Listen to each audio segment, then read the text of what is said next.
Cargo público ou emprego público? Qual é o melhor? Qual é o benefício de cada um? O que a gente tem que ter muita atenção? Eu sou Cristine Bez, professora idealizadora do curso Aprovando Dentistas e a Prova SUS, e hoje vamos falar desse ponto tão importante, que é sobre as leis que regem o nosso serviço, nosso salário, progressões, aposentadoria e muito mais. Então, começando, qual que é a diferença do cargo e do emprego público? Apesar de serem nomenclaturas bem parecidas, empregado público e servidor público diz respeito a atuações até bem distintas na carreira pública. E a diferença mais marcante é o regime que serve esse trabalhador: estatutário para os servidores e seletista para os empregados públicos. Mas na prática, o que isso quer dizer? Qual que é melhor? Como saber qual categoria eu me enquadro quando eu estou ali estudando? Então, inscreva-se no canal e curta esse vídeo para a gente começar. Começando do princípio,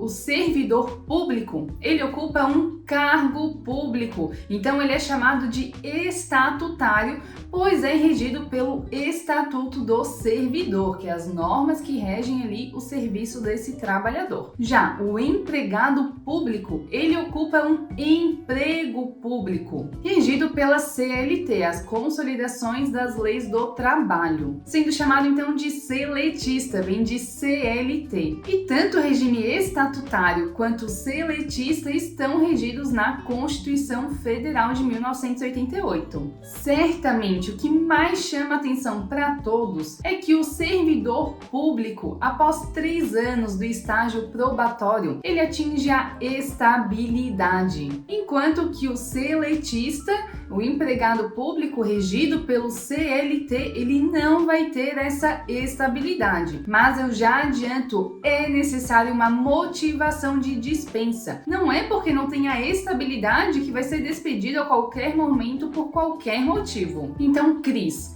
empregado público e servidor público, qual dos dois regimes é melhor? Então a resposta para essa pergunta não é simples, não vai vir de primeira, vai depender de alguns pontos, alguns anseios, expectativas profissionais que a gente vai listar uma a uma por aqui. Então, começando pela que mais chama atenção, é sim a estabilidade, porque a gente sabe, o desejo da estabilidade do cargo público é sem dúvidas um dos maiores motivadores para se realizar um concurso público, para ter essa dedicação ferrenha ali aos estudos e conquistar a tão sonhada aprovação. Então, sim, nesse sentido, apenas os servidores públicos, aqueles que ocupam um cargo público regidos pelo Estatuto do Servidor, que após os 3 anos do estágio probatório é que terão a estabilidade do serviço público. Mas tem que ressaltar que o servidor público ainda pode ser exonerado, mas é claro, precisa lhe desobedecer algo muito forte da diretriz bem específicas ou acusado de alguma falha muito grave. E em casos assim, o processo costuma ser mais demorado do que uma demissão usual, porque precisa ali de um PAD, a abertura de um processo administrativo disciplinar. E como dito, os empregados públicos regidos pela CLT não têm essa estabilidade, porém precisa da motivação de dispensa. E eu fiz uma enquete lá no meu Instagram perguntando: você já viu um servidor público estatutário ser exonerado? Você já viu um seletista ser exonerado? E a grande maioria falou que não. É muito difícil ver um servidor público ser exonerado. E aqui tá a surpresa. A mesma quantidade de respostas de quem viu um servidor público, metade era estatutário,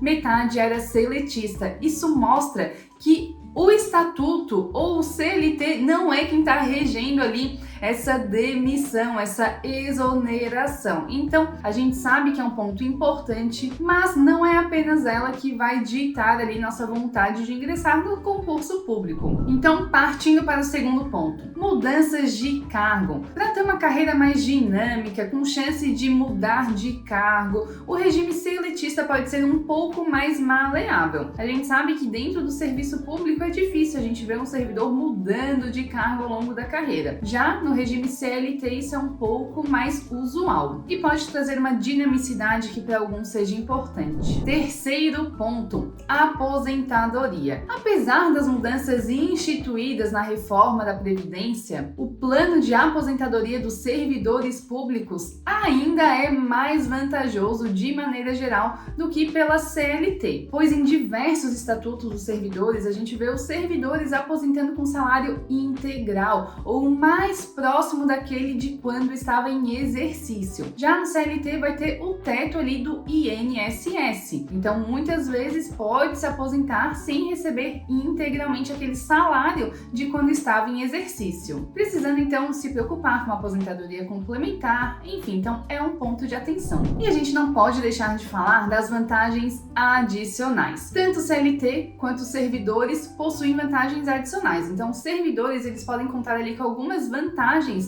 que às vezes não é visto dentro do CLT, como por exemplo licença prêmio ou algum tipo de licença maternidade, algo diferente do regime CLT. E há também aqueles reajustes salariais periódicos específicos. Já os empregados públicos, que são ali regidos pelo CLT, alguns desses benefícios não vão estar. Porém, há um que se chama FGTS, que é o Fundo de Garantia do Tempo de Serviço, que atrai muito concurseiro. Já ouvi muito concurseiro dizendo: Cris, eu prefiro ser CLT e receber o FGTS do que ser estatutário. Então, Cris, o que é o FGTS? Resumidamente, é um valor mensal que o empregador vai depositar mensalmente 8% do salário bruto daquele empregado. Então, é um benefício individual para todo trabalhador de carteira assinada, como é o caso do seletista. Então, isso fornece uma segurança adicional em caso de alguma demissão, que o servidor público não tem. E Cris, como que eu vou saber se o meu concurso, esse cargo para o qual eu estou estudando, ele é o empregado público ou um servidor público? É o Estatuto do Servidor ou CLT que rege. No edital vai estar especificado todas as particularidades do cargo, se ele é regido pelo regime estatutário ou seletista. Então conta aqui para mim nos comentários qual você preferiria, o Estatuto do Servidor ou CLT. Comenta aqui e eu vejo você semana que vem.